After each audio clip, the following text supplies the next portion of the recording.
Nusantara.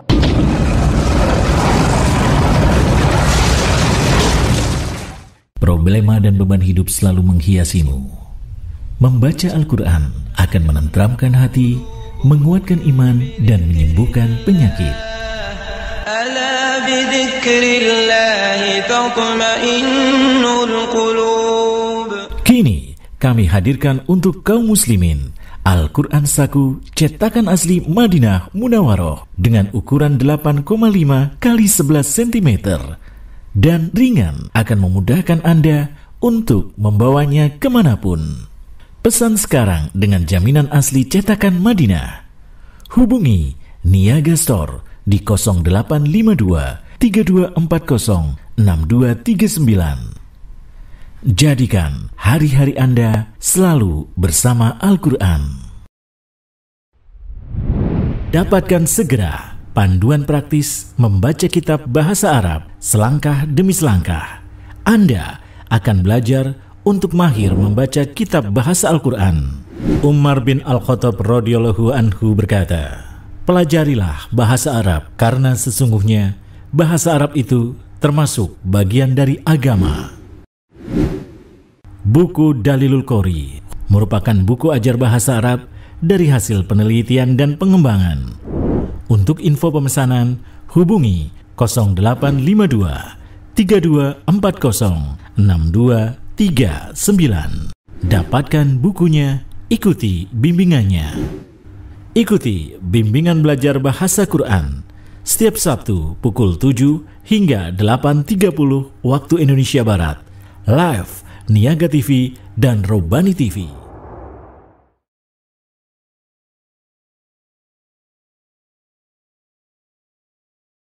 Nabi SAW juga mengatakan ar-riba ithnan au thalathun wa sab'una baban. Dosa riba itu 70 atau 72 atau 73 pintu dosa riba itu. Adnaha yang paling rendah misal ayyankihar rajulu ummah, seperti seorang yang menzinai ibunya. Anda ingin membuang uang riba dan bertaubat? Salurkan untuk fakir miskin melalui Baitul Mal Rabbani dengan cara transfer ke rekening BNI Syariah. Rasulullah juga mengatakan ar-riba ithnan au thalathun wa sab'una baban. Ibadah itu ada dua syarat. Syarat pertama apa? Benar sesuai dengan petunjuk Rasul. Ikhlas. Aku telah berwudu. Kebenarannya harus sesuai dengan petunjuk. Asyhadu anna Muhammadan abduhu wa rasuluh. Pemirsa dimanapun Anda berada, semoga Allah Subhanahu wa ta'ala merahmati kita semuanya. Alhamdulillah, kita kembali melanjutkan kajian di kesempatan subuh pagi hari ini. Dan kita akan membahas masih di bab tentang taqabud, tentang serah terima. Kali ini kami ajak untuk membahas tentang model kasus murabahah di bank syariah. Tayyib. Anda yang memiliki buku bisa dibuka halaman 98. Kasus murabahah bank syariah 02. Yang 01 ada di bab tentang syarat jual beli. Yang 02 kita bahas di masalah taqabud. Menurut keterangan Muhammad Abdus Somad SEMM, dan beliau dulu pernah menjadi kontributor di majalah pengusahamuslim.com. Di model yang kedua ini ada bentuk tambahan bahwa si perwakilan bank tersebut menghubungi developer dan mengatakan rumah Anda di lokasi ini telah aku beli seharga 100 juta. Kemudian mereka mentransfer uang tersebut ke developer secara online. Selanjutnya perwakilan bank mengatakan kepada calon nasabah, silahkan ambil rumahnya, kami telah menjualnya kepada Anda senilai 150 juta secara kredit. Dengan demikian bank mendapatkan keuntungan sebesar 50 juta. Tayyib. Kita coba buat skema agar bisa lebih mudah untuk memahami seperti apa model murabahah yang ada di perbankan.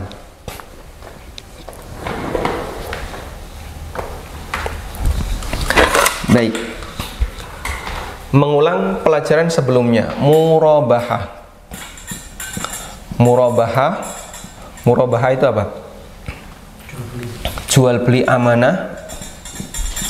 Jual beli amanah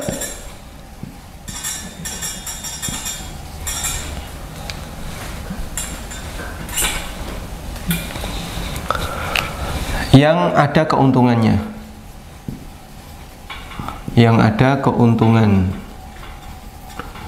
dan ciri jual beli amanah adalah penjual secara jujur menyebutkan harga kulak, harga modal, dan tidak ada syarat dalam jual beli murabahah apakah dibayar kredit ataukah dibayar tunai, sehingga bukan termasuk syarat jual beli murabahah adalah harus dibayar kredit, sebagaimana bukan termasuk syarat dalam jual beli murabahah harus dibayar secara tunai. Baik, ada beberapa skema yang terjadi di dunia perbankan terkait jual beli murabahah. Yang pertama, kita coba lihat seperti ini. Ini ada bank, kemudian ini nasabah, lalu ini apa misalnya dealer, lalu ini dealer. Kalau objeknya rumah ya developer. Tahap yang pertama, nasabah datang ke bank atau lembaga keuangan, koperasi dan seterusnya. Yang jelas dia adalah lembaga keuangan yang belum sepenuhnya mau menjalankan transaksi yang legal secara syariat. Apa yang dilakukan di tahap yang pertama ini? Yang dilakukan di tahap yang pertama ini adalah pengajuan. Pengajuan termasuk juga verifikasi yang dilakukan oleh tim yang dimiliki oleh bank. Intinya di tahap pertama ini belum ada akad, tapi sifatnya hanya administratif. Sampai akhirnya setelah bank melakukan verifikasi terhadap nasabah dan bank menyetujui apa yang diajukan oleh nasabah, maka bank menghubungi dealer. Misalnya nasabah mengendaki sebuah mobil, bank menghubungi dealer dan dia melakukan transaksi membeli mobil ke dealer. Bisa bentuknya bank mengutus salah satu karyawannya sebagai wakil bank untuk membeli mobil sesuai yang diinginkan oleh nasabah. Setelah dilakukan akad seperti ini, kemudian bank meminta kepada dealer mengirim mobil itu langsung ke nasabah. Kemudian selanjutnya nasabah membayar cicilan sesuai yang diinginkan atau sesuai yang disepakati antara pihak bank dengan nasabah. Sehingga ini nomor 1 pengajuan, nomor 2 itu transaksi antara bank dengan dealer. Jadi ini jual beli biasa ya, jual beli tunai. Kemudian yang ketiga, nomor 3 antar barang diantar langsung ke nasabah, dan nomor 4 adalah pelunasan. Baik, apa yang bermasalah di sini sehingga kenapa para asatidzah menganggap bahasanya skema seperti ini belum memenuhi standar syariat? Kalau kita sudah belajar tentang masalah taqabud, dalam fikih muamalah, maka kita bisa mengetahui bahwa dalam kasus ini bank telah menjual barang berupa mobil kepada nasabah sebelum bank menerima barang itu. Makanya mobil itu tidak pernah mampir ke bank, tapi mobil itu dari dealer langsung diantar ke nasabah. Kapan bank menerima mobil itu? Nggak pernah. Ketika bank tidak pernah menerima mobil itu, berarti dia tidak memenuhi persyaratan seperti yang disebutkan dalam hadis la tabi'hu hatta taqbidah. Jangan kamu menjual barang sebelum kamu menerimanya, sebagaimana dalam hadis yang kami sebutkan di halaman 94. Hakim bin Hizam radhiyallahu anhu bercerita, saya menjual makanan sebelum saya terima dan saya mendapatkan keuntungan darinya. Sehingga ketika bank mentransfer ke dealer, misalnya nilainya 150 juta, namun pelunasannya totalnya 200 juta. Totalnya 200 juta, misalnya dicicil selama 2 tahun. Kata Hakim, saya mendapatkan keuntungan darinya. Ketika saya mendatangi Nabi SAW, aku sampaikan kejadian ini kepada beliau, dan Nabi SAW bersabda, la tabi'hu hatta taqbidah. Jangan kamu menjualnya sampai kamu menerimanya. Sehingga Hakim menyebutkan, saya mendapatkan keuntungan, bank mendapatkan keuntungan, padahal tidak pernah saya terima, lalu dilarang oleh Nabi SAW. Maka nilai keuntungan yang dimiliki oleh bank, yaitu plus 50 juta ini, menjadi keuntungan yang bermasalah. Sebabnya adalah karena dia menjual barang yang belum dia terima. Dia menjual barang yang belum dia terima. Tayyib. Ini skema yang pertama. Kemudian skema yang kedua. Skema yang kedua sebenarnya ini lebih parah dibandingkan skema yang pertama. Apa yang terjadi di skema yang kedua? Kita coba lihat, ada bank, kemudian ada nasabah. Biasanya untuk skema yang kedua ini bentuknya properti. Di sini ada developer. Nasabah melihat rumah yang dimiliki oleh developer. Misalnya ada sebuah unit di daerah A, nasabah melihat rumah yang dimiliki oleh developer. Selanjutnya nasabah tanya, kira-kira unit seperti ini harganya berapa? Kalau kredit seperti apa? Harga 500 juta. Dan developer tidak menerima kredit. Kalau mau kredit, developer mengarahkan silahkan Anda kredit ke bank. Baik. Lalu dilakukanlah transaksi antara nasabah dengan bank. Nasabah melakukan pengajuan. Nomor 1 selalu pengajuan. Di posisi pertama tidak terjadi akad.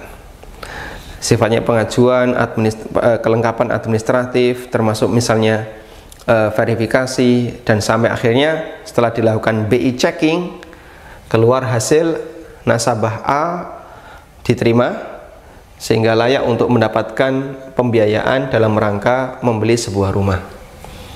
Sudah? Tahapan pertama yang dilakukan oleh bank dengan nasabah adalah nasabah diminta untuk membayar, pertama diminta untuk membayar misalnya 10%. Ya, ini misalnya sebagai DP. Sebagai DP antara nasabah dengan bank. Selanjutnya pihak bank melakukan negosiasi dengan developer dan dilakukanlah akad dengan menghadirkan nasabah. Maka bertiga ini mereka kumpul. Bank melunasi pembayaran rumah itu senilai 15 juta. Ini jual beli rumah tunai. Nah, yang tadi nilainya 500 juta. Sudah? Kemudian dilakukan serah terima dari developer ke nasabah, misalnya mengurus administrasi dan seterusnya.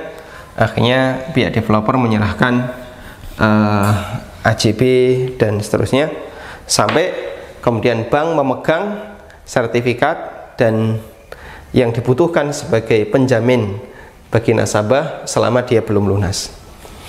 Lalu nasabah membayar cicilan kekurangannya. Ini cicilan ya, cicilan, karena ini baru 10%, dia membayar cicilan kekurangannya. Tentu saja pihak bank mengambil margin. Baik, apa yang terjadi di sini? Yang terjadi kalau kita perhatikan dari urutannya, nomor 1, kemudian nasabah setelah disetujui dia bayar DP, nomor 2, lalu dilakukan akad jual beli bertiga, dengan developer, ini nomor 3, baru kemudian serah terima, ini nomor 4. Yang dimaksud di situ adalah ada AJB kemudian kelengkapan administrasi dari nasabah ke developer, dan cicilan ini nomor 5. Sudah? Hakikat yang terjadi di sini adalah bank menjual barang yang belum dimiliki dengan meminta dengan ada DP. Dan dulu kita sudah pernah belajar mengenai macam-macam jual beli dilihat dari ketersediaan uang dan barang. Ketika penjual belum memiliki barang, jadi minus barang, barangnya belum ada ya. Pembeli minus uang, dalam arti uangnya tidak tunai. Pada saat transaksi ini dilakukan, maka ini masuk dalam kategori jual beli kalik bil kalik. Nah, jual beli kalik bil kalik, utang dengan utang, di mana penjual belum punya barang tapi dia menjual, dan ini utang.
Baik, lanjut ya. Tahapan pertama yang dilakukan adalah developer dengan nasabah melakukan akad jual beli. Namun karena nasabah tidak punya uang tunai, maka dia hanya membayar DP 10%.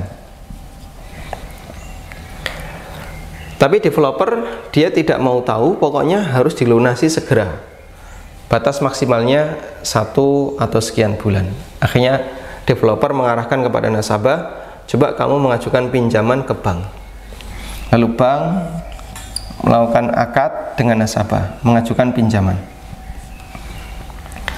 Kemudian bank menyerahkan senilai kekurangannya 90% dari nilai rumah.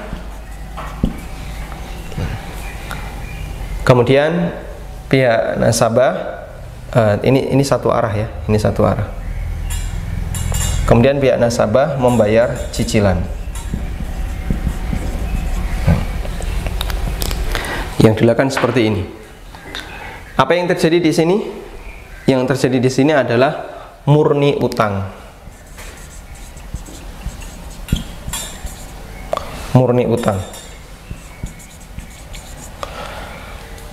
Sehingga nasabah utang ke bank kemudian nanti dicicil, tentu saja plus margin, ada kelebihan.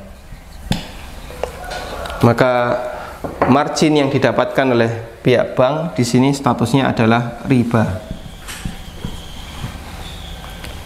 Tayyib.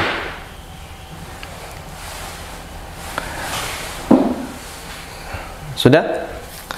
Selanjutnya yang keempat, ini yang ketiga, model yang ketiga. Yang keempat ini yang sering dibahas. Di situ ada unsur wakalah. Ada unsur wakalah.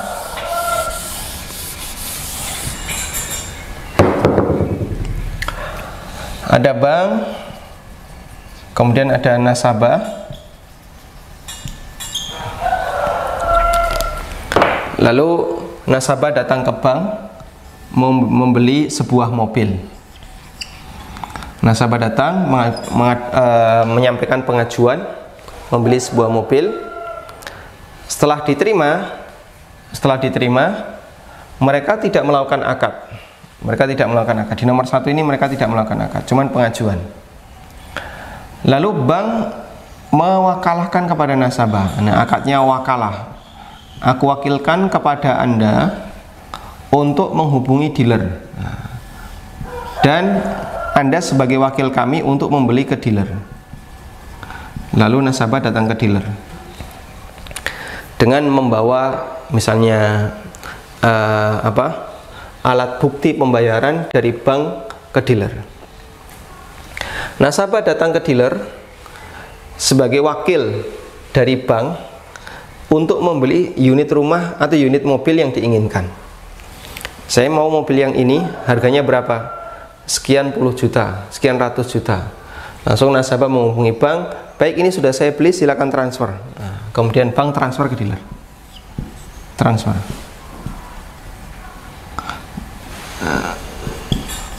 Transfer uang ya. Selanjutnya, setelah dilakukan transfer uang, mobil dibawa oleh nasabah. Mobil langsung diantar ke nasabah. Kemudian nasabah membayar cicilan kepada bank sesuai yang disepakati. Baik, apa yang terjadi di sini? Yang terjadi di sini adalah kamuflase akad utang piutang. Karena adanya wakalah dari bank ke nasabah menunjukkan mereka itu tidak serius untuk membeli mobil tadi dari dealer. Makanya tidak terjadi dealer itu mengirim mobil ke bank, tapi mobil langsung dikirim ke nasabah. Mereka mengatakan nasabah kan wakil kami. Nah, kalau dia wakil kami, maka begitu diterima oleh nasabah, dia berstatus sebagai menerima dari pihak atau dari wakil ya.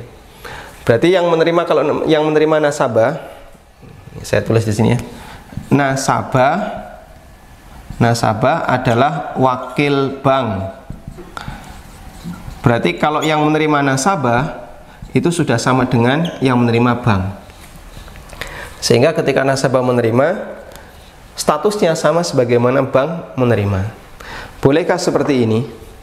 Ini dibahas oleh para ulama dalam hukum terkait masalah wakalah. Namun untuk pribadi, pembahasannya adalah bolehkah wakil itu membeli untuk dirinya. Misalnya, saya nyuruh si A, tolong jualkan spedol ini ke pasar. Berangkatlah si A. Lalu sampai di pasar si A, sini tak beli aja lah. Itu boleh atau tidak? Imam Ahmad melarang seperti ini, dan beliau mengatakan, wa kaifa yabi'u wa kaifa yashtari wa huwa yabi'. Bagaimana mungkin dia membeli padahal dia adalah penjual?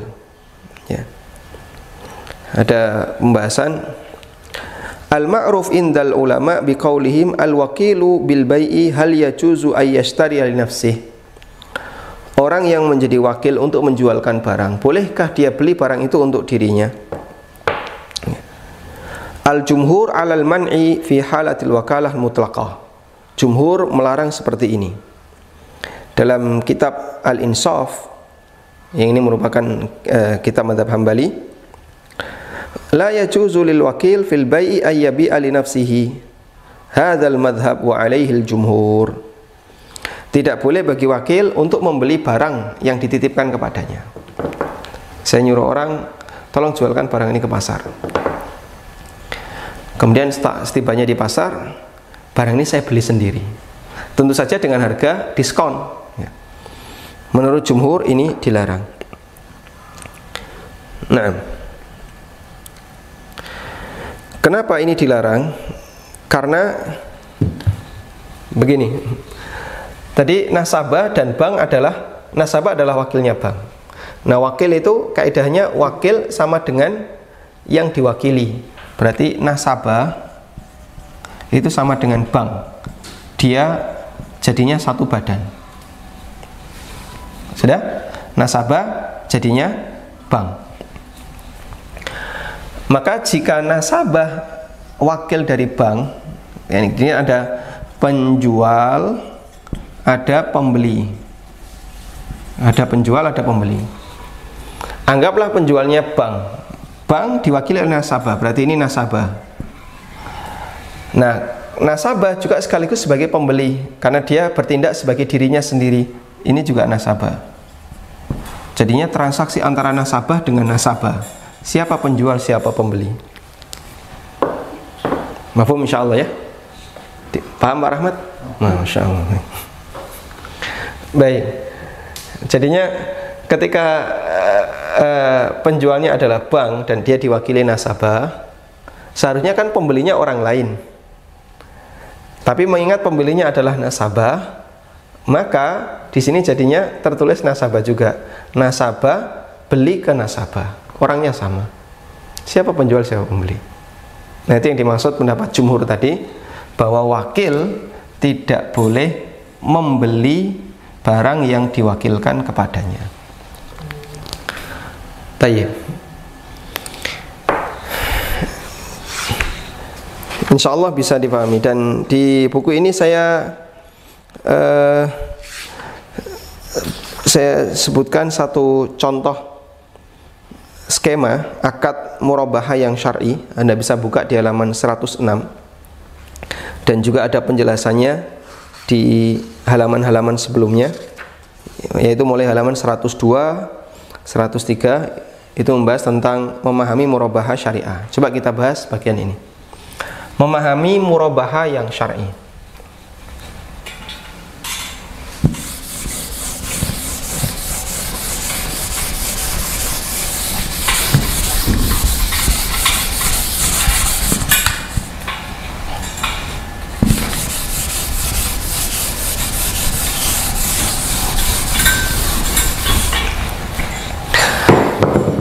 Bagaimana memahami murabahah yang syar'i? Kembali kepada inti dari prinsip jual beli kemarin ya, bahwa dalam setiap akad itu hanya ada dua unsur penjual, hanya ada dua pelaku, penjual dan pembeli. Jika ada pihak ketiga, ini kurang lebar. Dalam setiap akad harus ada boleh ada dua pelaku, penjual dan pembeli. Jika ada pihak ketiga, maka pihak ketiga ini harus menjadi wakil bagi salah satu, merapat ke salah satu, atau menjelma menjadi salah satu. Misalnya pihak ketiganya adalah broker. Pihak ketiganya broker. Gimana sih caranya biar broker halal dapat duit? Dia bisa mendekat ke salah satu, mendekat ke penjual atau mendekat ke pembeli. Misalnya dia mendekat ke penjual, berarti dia wakil dari penjual, sehingga dia di sini statusnya broker. Nah, ketika dia mendekat ke penjual, akadnya tetap jadi satu arah saja. Penjual dan pembeli melakukan akad. Posisi broker di mana? Posisi broker sebagai wakil dari penjual. Dia ibarat satu badan. Baik, sekarang pihak ketiga yang lain. Pihak ketiga yang lain misalnya bank.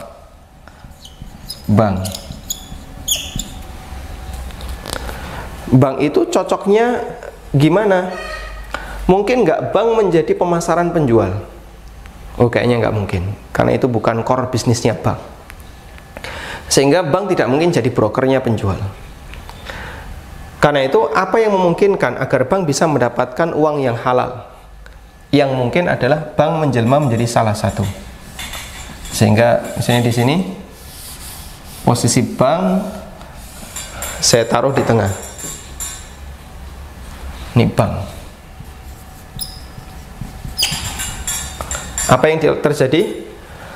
Penjual menjual barang itu ke bank, lalu bank membeli secara tunai ya.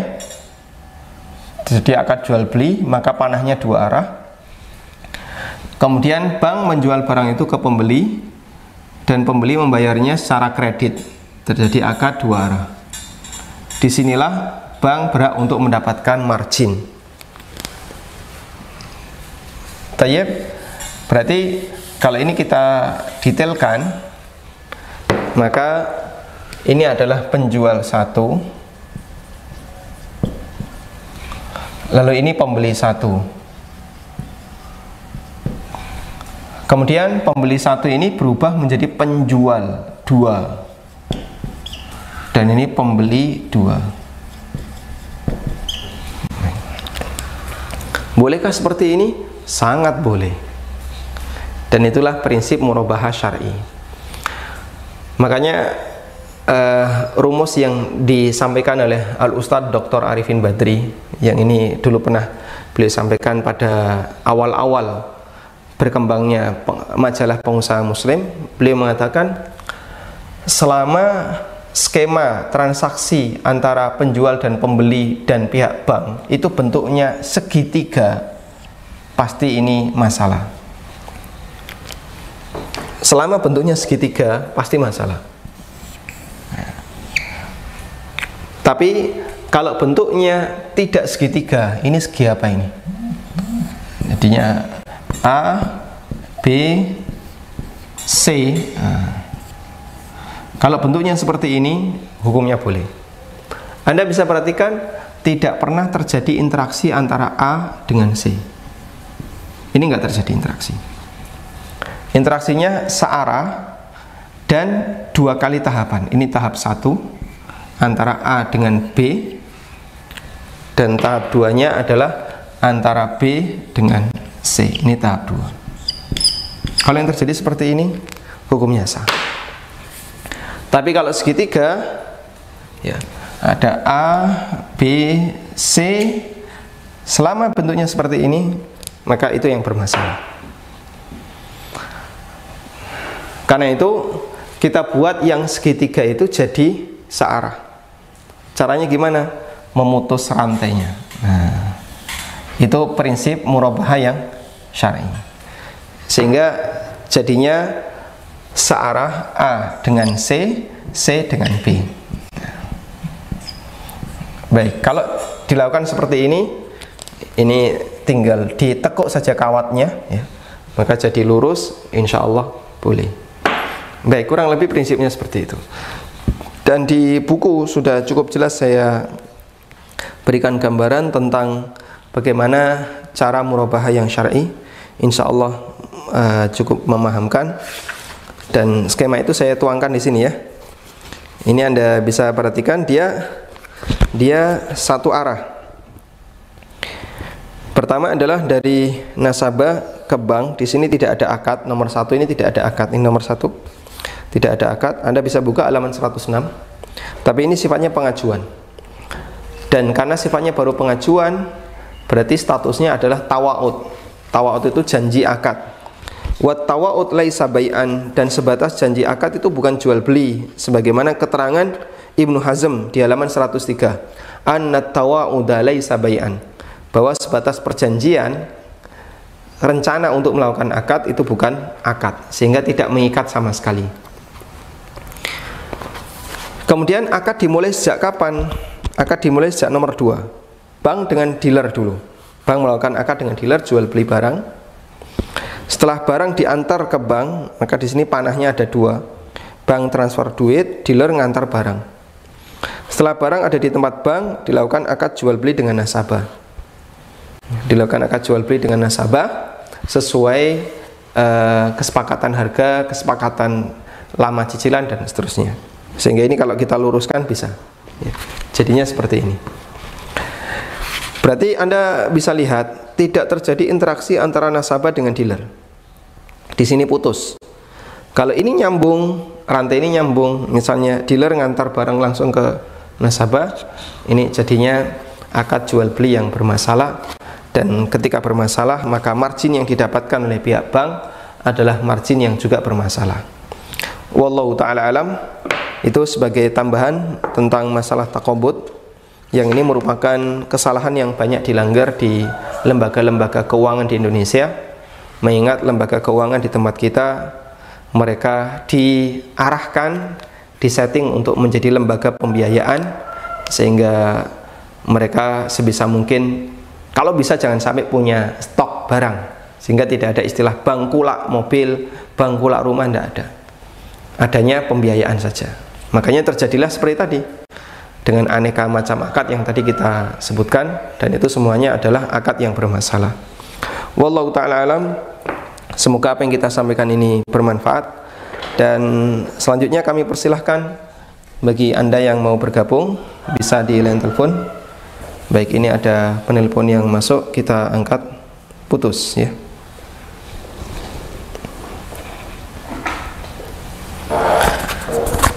Baik, kita angkat penelpon yang masuk. Silahkan, dengan siapa, di mana? Assalamualaikum. Waalaikumsalam warahmatullah. Silakan Bapak. Ustaz. Silakan Pak.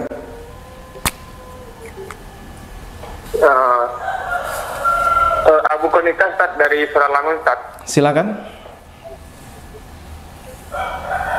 Ini terkait masalah wakalah Ustaz. Silakan Pak. Pertanyaannya sudah disiapkan, silakan disampaikan. Gini Pak, ini terkait masalah wakalah.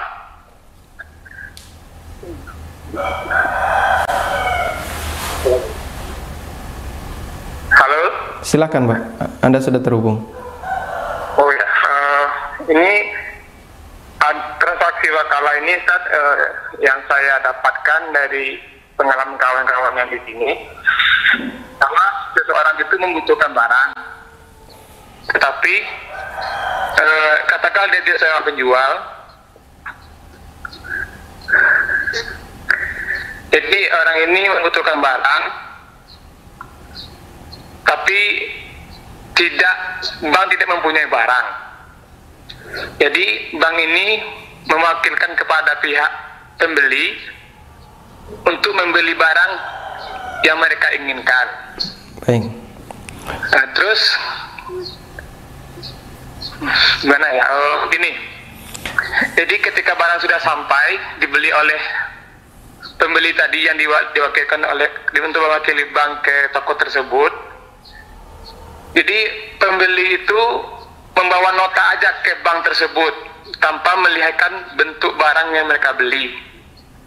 Terus bank mengatakan, ini anggap aja barang yang saya jual, tapi cuma nota. Dengan hukum skema seperti ini,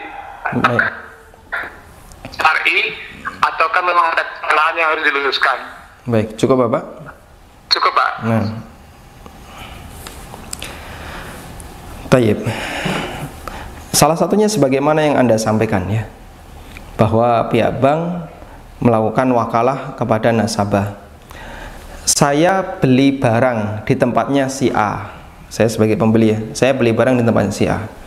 Lalu si A bilang, "Mas, barangnya lagi kosong. Kami belum kulak." Kulak itu bahasa Indonesianya apa ya? Kami belum belanja ya.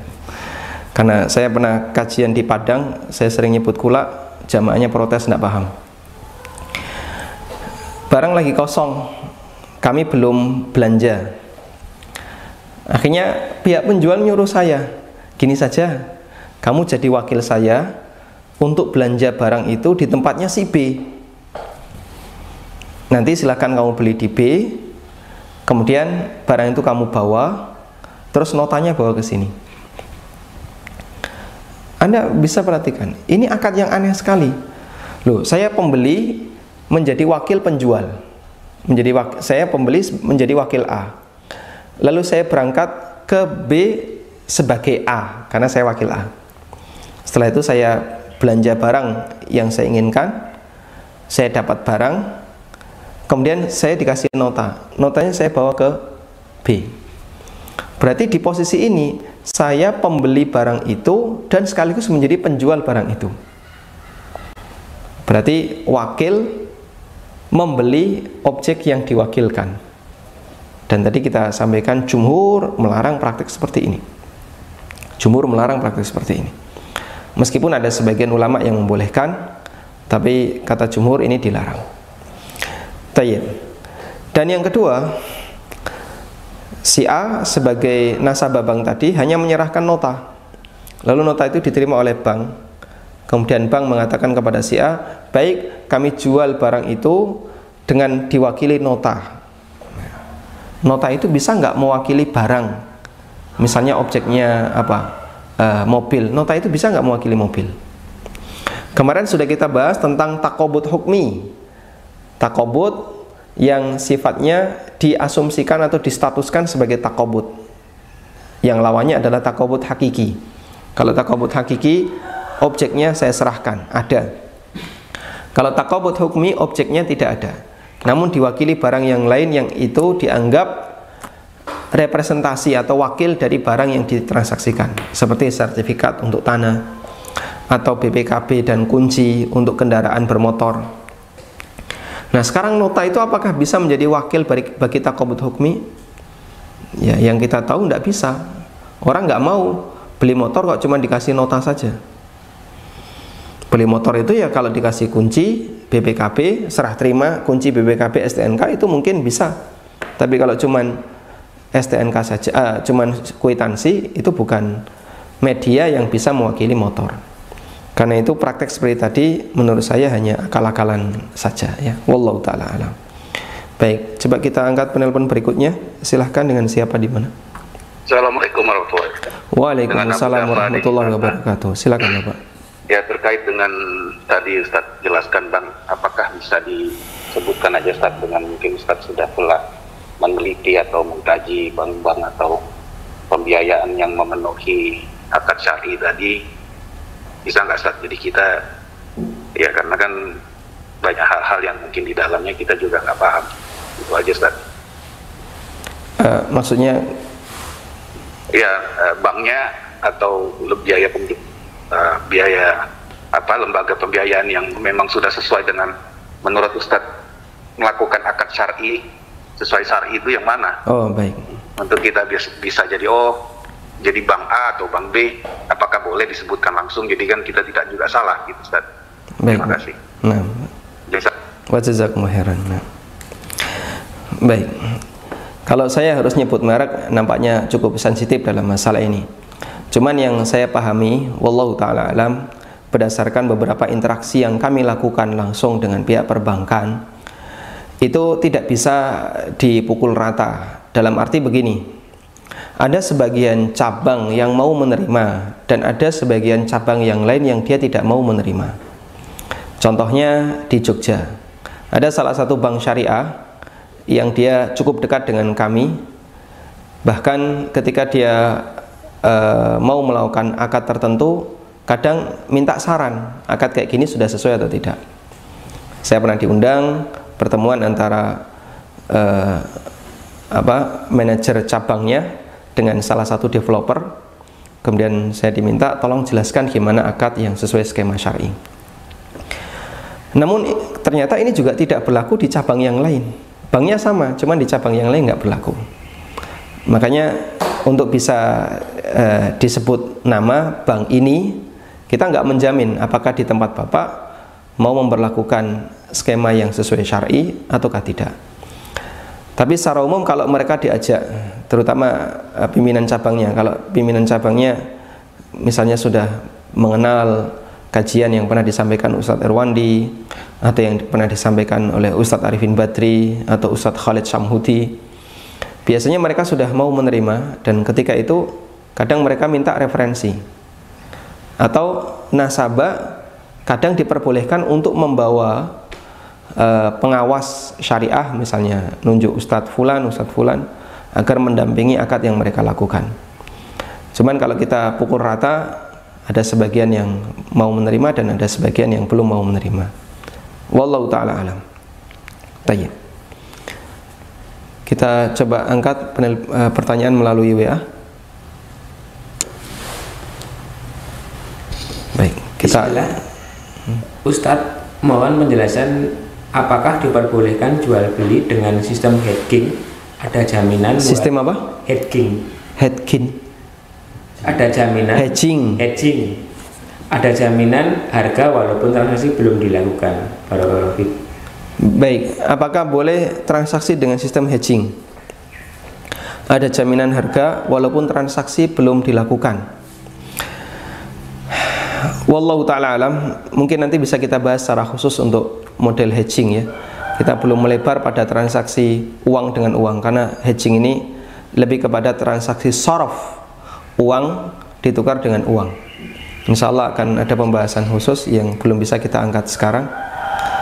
Seperti sekarang yang sedang marak hedging ya, contoh sederhananya seperti dinaran ya. Dinaran itu karena ownernya sendiri mengatakan dinaran itu bukan investasi, tapi dinaran itu mata uang, sehingga dinaran itu bukan beli emas. Ini keterangan yang saya baca sendiri dari pernyataan ownernya. Dinaran bukan beli emas, tapi dinaran adalah mata uang. Hanya saja dia di hedging dengan emas. Makanya misalnya Anda top up sekarang senilai 10 juta, nanti kalau harga emas naik, dia di hedging, jadinya nilai yang kita bayarkan 10 juta ikut naik.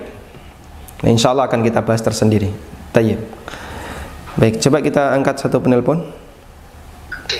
Silahkan. Halo. Halo, silakan Bapak. Assalamualaikum. Waalaikumsalam warahmatullahi.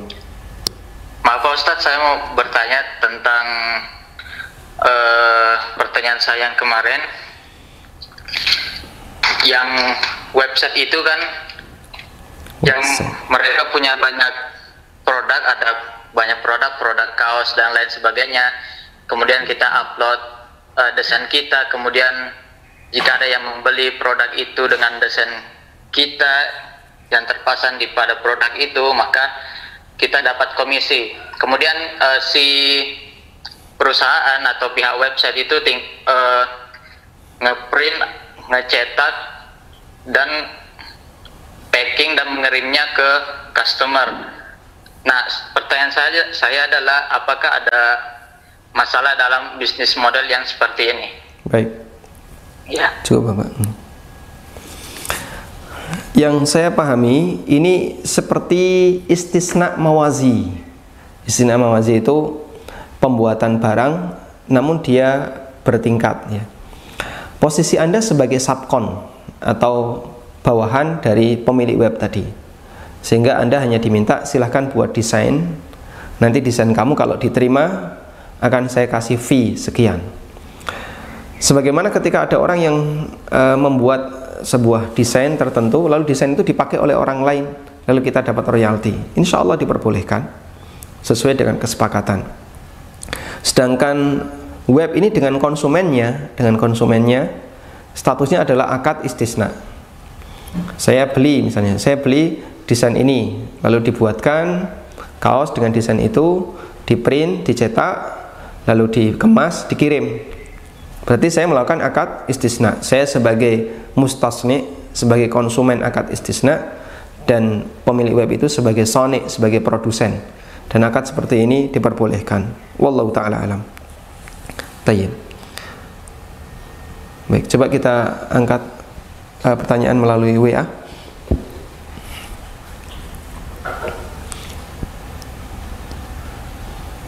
Pertanyaan dari sahabat Sabda TV dari Amaratul Rahman. Berarti kalau bank sudah punya barang, kita beli ke bank itu sah ya Ustadz, walau kita membayarnya dengan cara mencicil ke bank. Kalau bank sudah punya barang, berarti kita sah beli ke bank walaupun dengan cicilan. Sangat sah. Contoh ya, bank mau menjual mobil operasional. Biasanya mobil operasional itu berlaku berapa lama?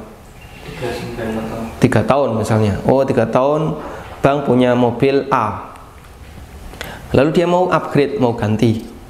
Nah, ditawarkan, terus kita beli. Ini mobil kami beli, harga berapa? Pakai kredit, silahkan. Bank mau menjual etalase, mau pindah misalnya dari satu kantor ke kantor sebelah. Etalase itu dimiliki bank, lalu dijual, terus kita beli, boleh. Cuman contoh seperti ini yang saya ceritakan itu hanya satu kasus dari sekian tahun yang dipakai oleh bank. Yang lebih banyak ya bukan objek itu yang dijual. Itu contoh gambaran yang paling gampang. Kalau bank menjual barangnya, bank punya printer, punya komputer, bank punya AC dan seterusnya, lalu dia ingin ganti, terus kita beli secara kredit, boleh. Itu contoh barang yang 100% dimiliki bank dan tidak ada riba di sini. Nah, sekarang kita bicara untuk objek yang kita butuhkan. Misalnya kita mau beli rumah. Awalnya kan bank tidak sedia rumah itu. Kita beli mobil, awalnya bank tidak sedia mobil itu. Kita beli motor, awalnya bank tidak sedia motor itu. Dan aneka yang dibutuhkan nasabah, bank tidak sedia barang-barang itu. Barang itu tidak available. Nah, kalau barang itu tidak available, tidak tersedia, biasanya konsumen gimana? Konsumen akan mencari penjual yang lain. Sederhananya ya, Anda datang ke toko. Toko itu tetangga Anda. Nah, sebelum Anda lewat ya, sebelum Anda beli, tanya dulu, karena pemiliknya ada di depan. Bu, bawang punya nggak? Lagi kosong. Ya sudah, nanti saya kredit bawang. Ada nggak kayak gitu? Jarang kita jumpai orang kayak gitu. Normalnya ketika toko nggak punya, kita akan cari di tempat yang lain. Lagi kosong ya sudah, cari tempat yang lain. Anda misalnya tanya kepada saya atau kepada penjual buku, buku ini boleh punya enggak? Oh, lagi kosong. Nah, kemana? Kok lagi kosong? Belum cetak, habis belum cetak. Karena tidak available, Anda tidak mungkin mengatakan, kalau begitu saya DP dulu ya, nanti kamu carikan di tempat yang lain. Tidak. Tapi kita akan cari sendiri di tempat yang lain. Sederhananya kayak gitu. Cuman mengingat dia itu butuh duit untuk membeli barang tadi karena tidak bisa bayar tunai, maka tetap gandoli bank. Gimana caranya? Pokoknya saya bisa beli di bank ini. Akhirnya tadi ya, dia bayar DP dan seterusnya. Tapi andaikan bank beli barang itu, lalu barang itu dijual oleh bank secara kredit maupun tunai dan bank mengambil margin, hukumnya boleh. Wallahu alam. Baik. Coba kita angkat penelpon berikutnya. Silakan, dengan siapa di mana? Assalamualaikum. Waalaikumsalam warahmatullahi. Silakan Bapak. Ustaz, dengan Farid di Bandung. Silakan Pak. Ustaz, saya mau bertanya mengenai fikih kurban. Nah, yang pertama itu kasusnya jika dalam satu rumah terdiri dari saya, istri, anak, dan ibu saya serta yang membantu di rumah, apa bisa saya berkurban satu kambing untuk saya dan mereka semua? Serta jika saya ditambah dengan mertua, diatnya tambah dengan mertua saya tapi tidak serumah, bagaimana Ustaz? Nah, terus yang keduanya, kalau misalnya ibu saya kebetulan ingin berkurban juga dan memiliki uang, tapi ingin kurban satu kambing itu dibagi dua dengan saya bayarnya gitu, gimana ya hukumnya Ustaz? Yang kedua gimana? Yang kedua dibagi itu ibu dua? saya kebetulan ingin berkurban juga, ada rezekinya, tapi ingin satu kambing itu berdua dengan saya gitu. Iuran. Nah, iuran siap gitu. Baik. Gimana ya Ustaz? Cukup. Hukumnya? Jazakallahu khair. Assalamualaikum warahmatullahi wabarakatuh. Waalaikumsalam warahmatullahi wabarakatuh. Mengenai korban seekor kambing untuk satu rumah, ini kebiasaan para sahabat Nabi Sallallahu Alaihi Wasallam. Sebagaimana yang disampaikan oleh sahabat Abu Ayyub Al-Ansari radhiyallahu anhu, beliau mengatakan, kunna nudahhi bisyatin anhu wa an ahli baitihi. kami dulu menyembelih seekor kambing atas nama dirinya sendiri, atas nama orang yang memiliki kambing, kepala keluarga si bapak, wa an ahli baitihi, dan seluruh anggota keluarganya. Kemudian mengenai batasan anggota keluarga yang boleh dilibatkan untuk kurban seekor kambing tadi siapa saja. Ulama berbeda pendapat dalam masalah ini, namun saya lebih cenderung kepada batasan yang disampaikan menurut mazhab Malikiyah. Dalam mazhab Malikiyah ada 3 batasan keluarga yang boleh dilibatkan untuk kurban seekor kambing atau sepertujuh sapi. Pertama, dia punya hubungan kekerabatan. Hubungan kekerabatan itu bisa tentu saja istri, anak, dan seterusnya, orang tua dan kanan kirinya, orang tua, saudara, dan seterusnya. Yang kedua, dia tinggal satu atap, sehingga kalau sudah terpisah, orang tua tinggal di kampung, anak tinggal di kota misalnya, dan mereka hidup sendiri-sendiri, berarti dia beda atap meskipun punya hubungan kekerabatan. Yang ketiga, nafkahnya dari satu tempat, dari satu sumber, sehingga Anda tinggal bersama anak, istri, ibu, dan pembantu. Berarti Anda satu atap, nafkahnya dari Anda. Siapa yang nggak masuk di sini? Yang nggak masuk pembantu. Kenapa? Dia bukan kerabat, dia orang lain. Karena dia orang lain bukan kerabat, maka tidak bisa dilibatkan dalam kejadian kurban satu ekor kambing untuk satu rumah. Sehingga dalam hal ini yang turut mendapatkan pahala jika Anda mengikrarkan pada saat kurban dengan niat Bismillah, Allahu Akbar, Allahumma hadza anni wa an ahli baiti. Ya Allah, ini kurban atas nama diriku dan keluargaku, maka yang dapat pahala adalah istri, anak, dan ibu, orang tua. Sementara pembantu tidak. Ini batasan yang diberikan oleh Malikiyah. Kita ulang ya. Punya hubungan kekerabatan, tinggal satu atap, dan yang ketiga, nafkahnya sumbernya sama. Taib. Kemudian ibu Anda mau kurban dan ngajak iuran. Untuk seekor kambing tidak bisa iuran. Yang bisa iuran itu sapi dan onta. Sehingga untuk kambing maka sumber dananya harus dari satu orang. Dalam arti pemiliknya adalah satu orang. Terus bagaimana kalau ibu mengajak iuran? Yang bisa Anda lakukan adalah nyumbang. Jadi Anda sampaikan kepada ibu budgetnya berapa, uangnya berapa, mau beli kambing harga berapa. Kurang 1 juta, Anda tomboi 1 juta. 1 juta itu hadiah yang Anda berikan kepada ibu agar nanti ibu kurban. Nah, yang seperti ini hukumnya boleh. Wallahu a'lam. Baik. Coba kita angkat penelpon berikutnya. Silahkan, dengan siapa di mana? Silakan Bapak. Assalamualaikum. Waalaikumsalam warahmatullahi. Silahkan. Saya dari Sumatera. Silahkan. Dari Bu Ana dari Sumatera, Pak Ustadz. Mau bertanya, begini Pak Ustadz, kalau kita sering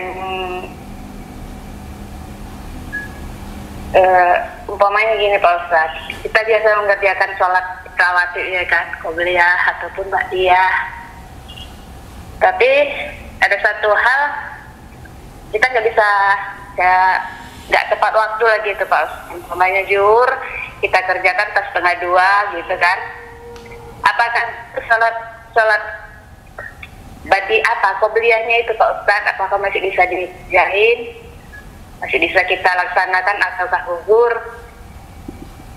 Begitu aja Pak Ustadz. Baik. Yang kedua Pak Ustadz, nah tentang ini uang Pak Ustadz, kita punya uang itu koyak sobek, kita tukarkan di tempat penukarannya, tapi dia dikurangi dari harga nilai uang itu, apakah boleh begitu Pak Ustadz? Hanya itu Pak Ustadz. Jazakumullah khairan Pak Ustadz. Assalamualaikum. Waalaikumsalam warahmatullahi. Jika pelaksanaan sholat wajibnya geser apakah kita juga tetap melaksanakan sholat qabliyah? Kita punya dalil tentang ini. Diceritakan dalam hadis ini cukup ma'ruf. Nabi SAW melakukan perjalanan bersama para sahabat sampai masuk waktu malam, hingga mereka singgah di sebuah tempat untuk istirahat. Rasulullah SAW pesan kepada Bilal, tolong kamu berjaga, nanti kalau sudah masuk waktu subuh bangunkan kami. Akhirnya Bilal menjalankan tugas itu. Namun karena Bilal juga capek, beliau tidak kuat nahan ngantuk, akhirnya tertidur. Sehingga satu rombongan itu, yang di situ ada Rasulullah SAW dan tentu saja ada banyak sahabat-sahabat senior, semuanya tertidur. Sampai terbit matahari, dan yang pertama kali bangun adalah Rasulullah SAW karena terkena sorotan sinar matahari. Kemudian beliau bangunkan sahabat yang lain, akhirnya mereka namanya orang bangun kaget, ya. Mereka setengah tidak sadar, kok sudah siang. Kemudian Nabi SAW mengatakan, haulakumus syayatin, di kanan kiri kalian ini setan semuanya, karena membuat kita tidak bisa bangun subuh. Lalu beliau ngajak untuk pindah. Geserlah mereka, pindah ke tempat sebelah. Di situ mereka berwudu, mereka yang buang air ya buang hajat, ya, dan melakukan aktivitas sebagaimana normalnya sebelum subuh. Lalu mereka sholat qabliyah subuh. Selesai sholat qabliyah subuh, adzan, sholat qabliyah subuh, kemudian qomat, terus sholat subuh. Padahal matahari sudah terbit. Terbit seberapa toh Pak tingginya? Wallahu alam seberapa tingginya. Nabi SAW bangun kena sinar matahari. Lalu geser. Geser itu kalau berdua, bertiga mungkin cepat. Ini rombongan. Rombongan itu kan berarti menyiapkan kendaraan, ya, ngelipat baju, ngelipat selimut, apa dulu ngerapi-rapi, baru pindah. Tentu butuh waktu yang lebih lama. Belum lagi mereka harus berwudu, mungkin ada antrian dan seterusnya. Berarti mungkin matahari sudah cukup tinggi. Baru dilakukan adzan, qabliyah, kemudian sholat subuh dan seterusnya. Ini saya berbicara untuk kegiatan sholat wajib yang keluar waktu karena udzur, ketiduran.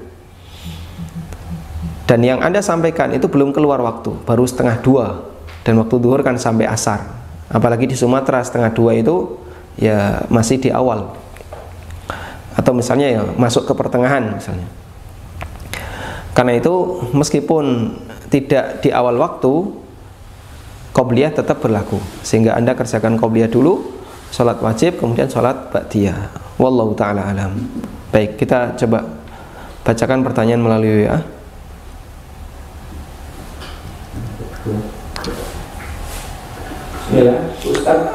Sebentar, pertanyaan yang kedua, siaga ya. Uang sobek lalu ditukar dengan uang yang lain dan nilainya turun, boleh atau tidak? Jawabannya ini riba fadl jadinya, ya. Karena kualitas itu tidak boleh menyebabkan adanya perbedaan kuantitas untuk uang.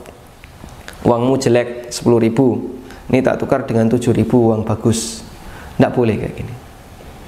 Ini riba fadl, sehingga 10.000 ya harus tetap dapat 10.000. Ya, beda sobek dan tidak sobek itu tidak boleh mempengaruhi perbedaan kuantitas.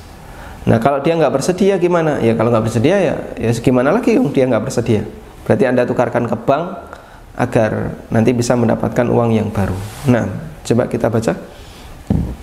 Bismillah. Ustadz, Ana punya hutang usaha, belum tahu dan belum pasti kapan punya uang. Apakah jika ada uang buat beli kambing bayar hutang atau tetap korban? Ada utang usaha dan belum tahu kapan bisa lunas. Jika ada uang untuk ikut korban atau bayar utang, dahulukan yang wajib dan yang terkait hak orang lain. Sehingga kalau utang itu sudah mendesak dan pemiliknya sudah berharap agar segera dikembalikan, jangan ditunda. Anda dahulukan yang wajib. Wallahu a'lam. Baik. Kita coba angkat penelpon. Silakan, Pak. Silakan Bapak. Halo Ustaz. Ya. Nah. Ya, mau tanya Ustaz. Ustaz, kan ini hari Jumat ya Ustaz. Mau tanya, katanya kalau berangkat Jumat yang duluan itu mendapat pahala seperti apa itu unta. Tapi setiap saya berangkat awal ke masjid itu sudah ada yang di masjid kayak marbot masjid itu sudah duluan. Itu yang termasuk yang mendapat pahala itu yang gimana Ustaz? Terus yang kedua, hukum sholat berjamaah itu gimana Ustaz? Kan saya itu kadang ke masjid, terus saya punya karyawan itu nggak saya ajak berjamaah, apakah saya juga berdosa? Gitu. Terus yang terakhir Ustaz, kalau katanya punya anak yang belum balik meninggal itu bisa menolong orang tuanya, itu apakah terbatas pada orang tuanya, apa termasuk saudara-saudaranya? Itu pemahamannya gimana? Dan kalau katanya nggak rela itu nggak bisa memberi syafaat, maksudnya dia masih menangisi anak yang masih meninggal itu. Terus itu saja Ustaz pertanyaannya. Jazakallahu khairan Ustaz. Tentang keutamaan orang yang datang awal ke masjid, dia bisa mendapatkan pahala unta. Tapi Anda keduluan marbot. Wah. Terus gimana ini solusinya? Solusinya berarti jadi marbot ya. Ini bukan solusi.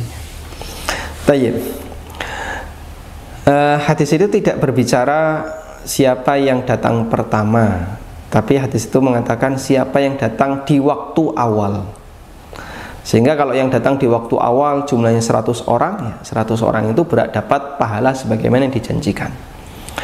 Beliau sallallahu alaihi wasallam mengatakan bahwasanya di hari Jumat itu ada sekian jam, ada sekian saat, ada sekian waktu. Kemudian beliau menyebutkan siapa yang datang di awal waktu maka dia dapat unta, siapa yang datang di waktu yang kedua dapat seperti korban sapi, siapa yang datang di waktu yang ketiga seperti korban kambing, dan seterusnya sampai korban telur. Nah itu beliau menyebutkan jeda-jeda waktu, rentang-rentang waktu.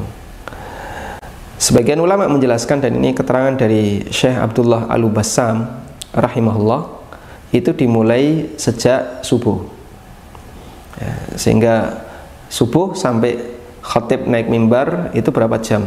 Nah itu dibagi 6. Unta, sapi, kambing, kemudian apa? Ayam ya. Terus telur. Dan setelah itu malaikat menutup catatannya. Itu dibagi 5. Nah, maka yang mereka datang di rentang awal waktu, misalnya dari subuh sampai jam 7 atau sampai jam 6. Nah, yang datang di rentang waktu itu dapat seperti pahala seperti korban unta. Itu kalau di Indonesia jarang sekali, masjidnya belum dibuka, jam 6 datang.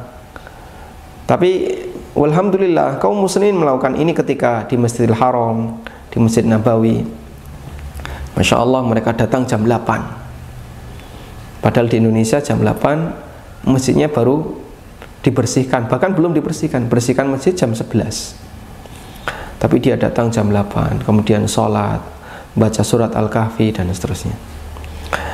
Kemudian yang kedua, hukum sholat jamaah seperti apa? Ulama beda pendapat, ada yang mengatakan sholat jamaah hukumnya fardu kifayah, ada yang mengatakan sunnah muakkadah, dan ada yang mengatakan fardu ain. Di antara yang berpendapat sholat jamaah adalah fardu ain, ini madhab Hambali ya. Sedangkan madhab Syafi'iyah sholat jamaah sunnah muakkadah, sunnah yang sangat ditekankan.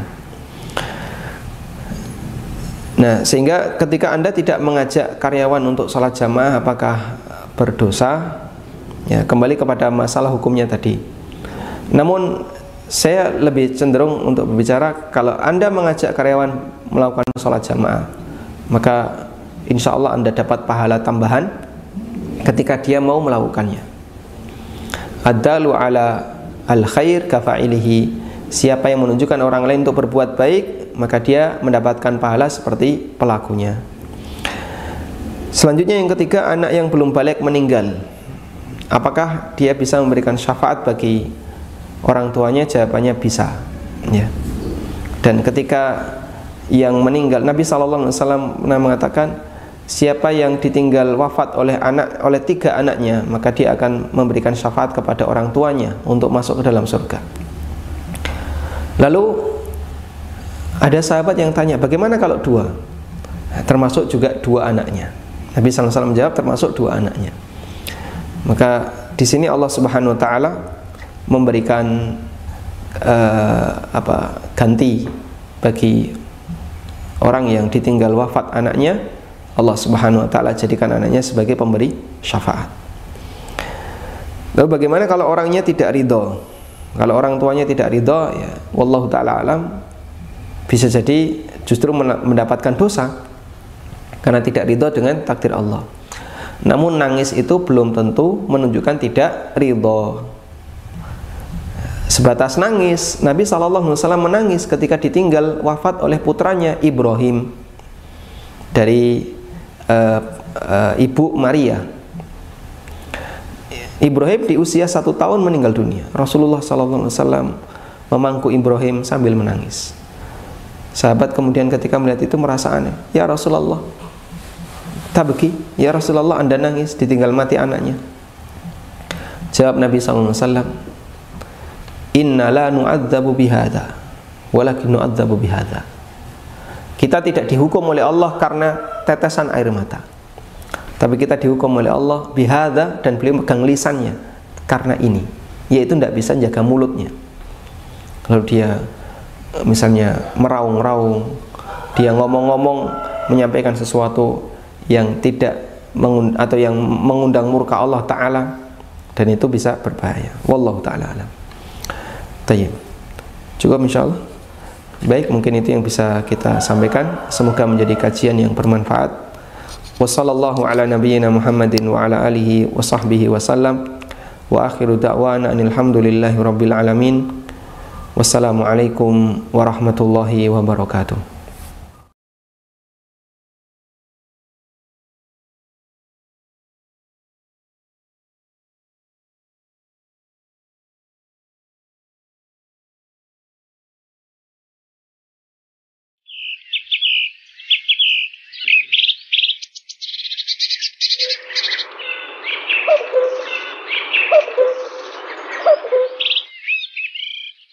Problema dan beban